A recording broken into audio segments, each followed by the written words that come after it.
প্রধানমন্ত্রী হিসেবে শপথ গ্রহণ করেছেন তারেক রহমান। তার নেতৃত্বে ২৫ জন মন্ত্রী ও ২৪ জন প্রতিমন্ত্রী নিয়ে মন্ত্রিপরিষদের তালিকা ঘোষণা করেছে বাংলাদেশ জাতীয়তাবাদী দল। সে অনুসারে শপথ নিয়েছেন মন্ত্রী ও প্রতিমন্ত্রীরা। মন্ত্রিপরিষদের তালিকা ঘোষণা হওয়ার পর থেকে চলছে নানা আলোচনা, নানা জল্পনা। নতুন মন্ত্রিসভায় দলের বেশ কয়েকজন জ্যেষ্ঠ নেতা স্থান পাননি। বাদ পড়াদের মধ্যে ছিলেন দলের স্থায়ী কমিটির সদস্য মির্জা আব্বাস, আব্দুল মঈন খান, খন্দকার মোশাররফ হোসেন, নজরুল ইসলাম খান, সেলিমা রহমান, আমানুল্লাহ আমান ও গয়েশ্বরচন্দ্র রায়।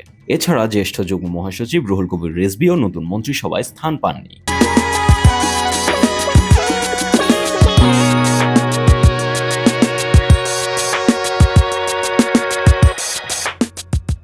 যদিও নজরুল ইসলাম খান এবং রিজভী ছাড়া বাকিরা পূর্বে বিএনপি সরকারের গুরুত্বপূর্ণ মন্ত্রণালয়ে দায়িত্ব পেয়েছিলেন। তবে এবার মন্ত্রিত্ব বঞ্চিত বিএনপি সিনিয়র নেতাদের স্থান হল প্রধানমন্ত্রীর উপদেষ্টা পর্যায়ে মন্ত্রী এবং প্রতিমন্ত্রীর সমমর্যাদায়।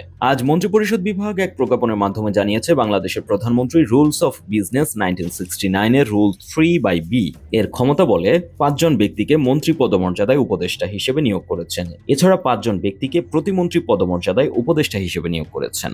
মন্ত্রী পদমর্যাদায় উপদেষ্টা হিসেবে নিয়োগপ্রাপ্তরা হলেন মির্জা আব্বাস উদ্দিন আহমেদ, নজরুল ইসলাম খান, রুহুল কবির রিজভী আহমেদ, মোহাম্মদ ইসমাইল জবিউল্লাহ, ডক্টর রাশেদ আল মাহমুদ তিতুমির।